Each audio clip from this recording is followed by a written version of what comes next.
नमस्कार, नवभारत टाइम्स के special show lunch का पंच में आपका बहुत बहुत स्वागत है। आपके साथ मैं हूं विनीत त्रिपाठी। दोपहर 3 बजे के इस खास बुलेटिन में आज 3 बड़ी खबरों का जिक्र करेंगे। पहली खबर ईरान और इजरायल युद्ध से जुड़ी है। ईरान ने कतर में अमेरिका के एयरबेस पर आधी रात के मिसाइल अटैक किया। इस हमले ने सबको चौंका दिया था। इसको लेकर भारत ने भी अलर्ट जारी कर दिया है। दूसरी खबर जिस पर हम चर्चा करेंगे वो है पहलगाम अटैक की।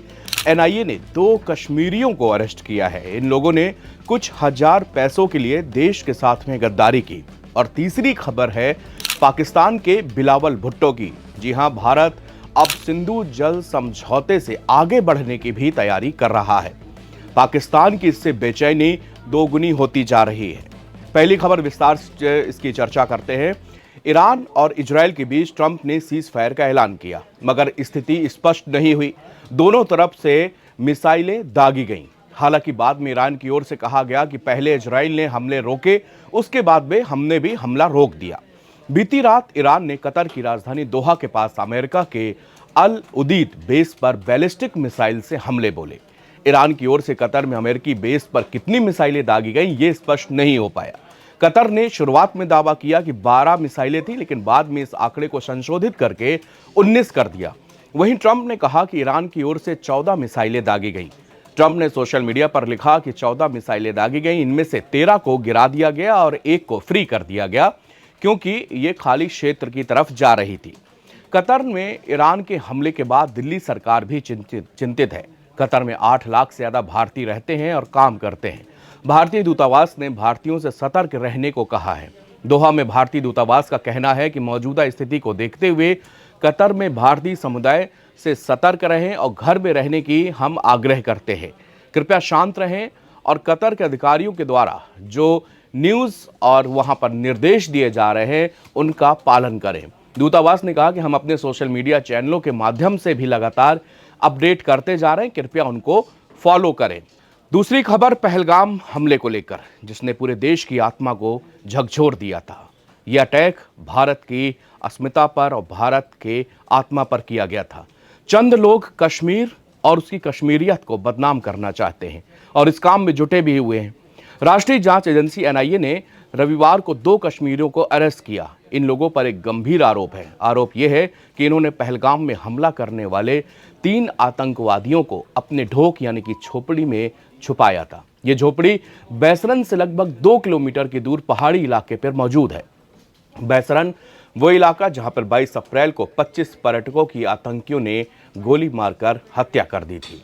सूत्रों के मुताबिक एनआईए की जांच में पता चला है कि परवाइज अहमद और जोठार, जो कि बशीर अहमद जोठार ने 3 पाकिस्तानी आतंकवादियों को 20 से और 21 अप्रैल को अपनी झोपड़ी में शरण दी थी। ये आतंकवादी लश्कर ए तैयबा से जुड़े हुए थे। एनआईए ने कहा कि आरोपियों ने जानबूझकर पाकिस्तानी आतंकियों को भोजन, आश्रय और अन्य सहायता प्रदान की।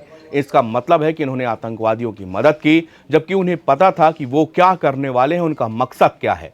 सोमवार को परवाइज और बशीर दोनों को जम्मू कश्मीर में एनआईए कोर्ट में पेश किया गया।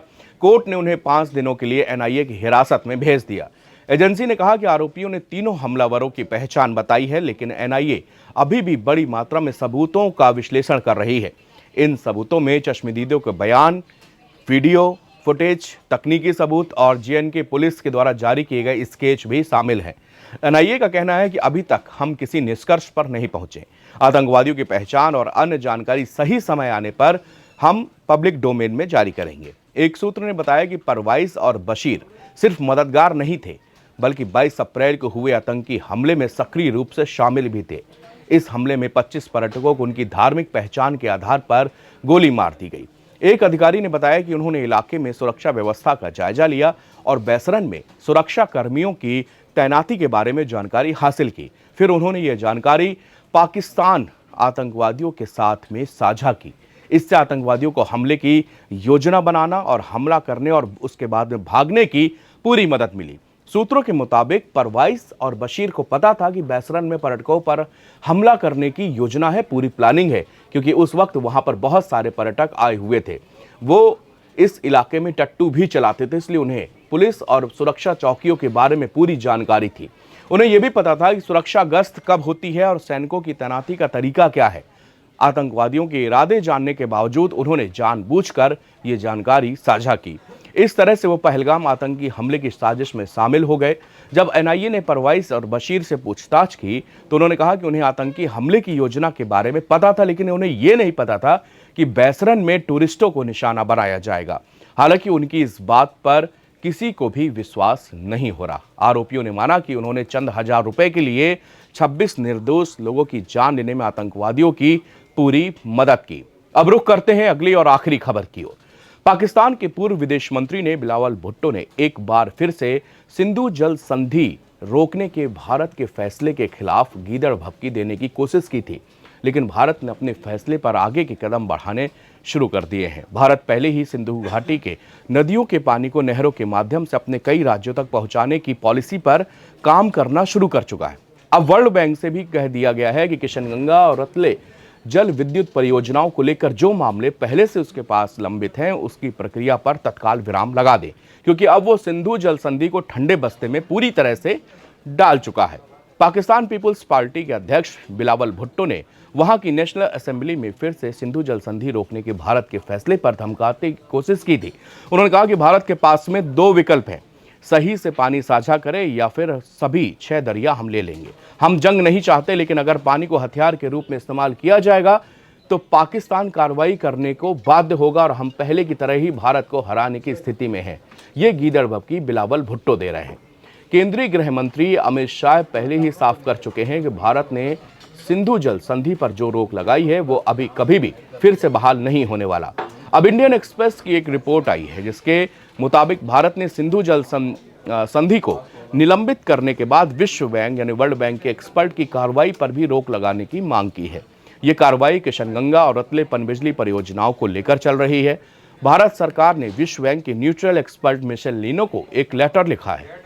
भारत सरकार ने वर्ल्ड बैंक के न्यूट्रल एक्सपर्ट मिशेल लिनो को पत्र लिखकर रतले और किशनगंगा जल विद्युत विवादों पर कार्रवाई रोकने का अनुरोध किया है। सरकार ने यह फैसला इस समझौते को निलंबित करने के बाद लिया। लिनो ने इस मामले में पाकिस्तान से राय मांगी थी, जिसका पाकिस्तान ने विरोध किया था और साल 2022 से लिनो जम्मू और कश्मीर में बन रही 2 भारतीय जल विद्युत परियोजनाओं किशनगंगा नदी पर और रतले यानी कि चिनाब नदी पर से जुड़े विवादों की सुनवाई कर रहे हैं। लिनो एक फ्रांसीसी बांध के इंजीनियर हैं। वो हाल तक इंटरनेशनल कमीशन और लॉ डैम्स के अध्यक्ष थे। विश्व बैंक ने उन्हें 13 अक्टूबर 2022 को सिंधु जल समझौते के अनुच्छेद 11 और अनुच्छेद F के तहत नियुक्त किया था। उनका काम भारत और पाकिस्तान दोनों की बात सुनना और यह तय करना है कि क्या इन परियोजनाओं का डिजाइन संधि का पालन करता है। पाकिस्तान हमेशा से भारत पर संधि के नियमों का उल्लंघन के नाम पर विकास कार्यों को बाधित करने की कोशिश करता आया है। इसी को लेकर बीच सूत्रों के मुताबिक सरकार ने सिंधु नदी प्रणाली से पानी को विभिन्न भारतीय राज्यों में मोड़ने के लिए एक नहर बनाने की योजना बनाई है।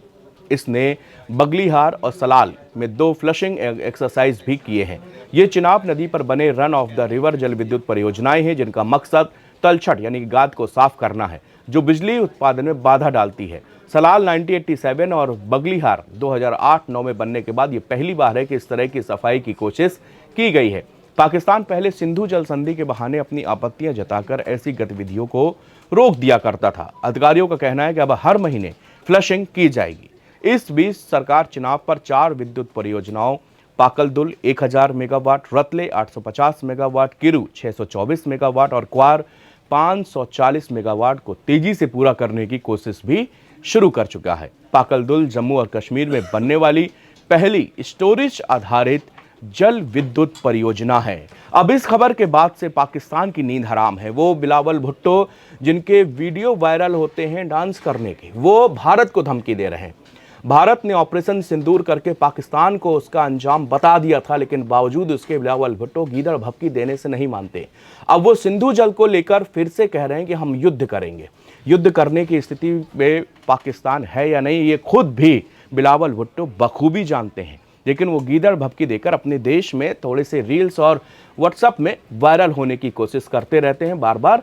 और इसी के साथ उनका ये बयान आया जिसमें से वर्ल्ड बैंक में भारत ने जिस तरह से अपना स्टेप उठाया है, उससे अब पाकिस्तान की नींद फिर से हराम होने वाली है। फिलहाल इस बुलेटिन में इतना ही। देश और दुनिया की तमाम खबरें देखने के लिए बने रहिए नवभारत टाइम्स के साथ। शुक्रिया।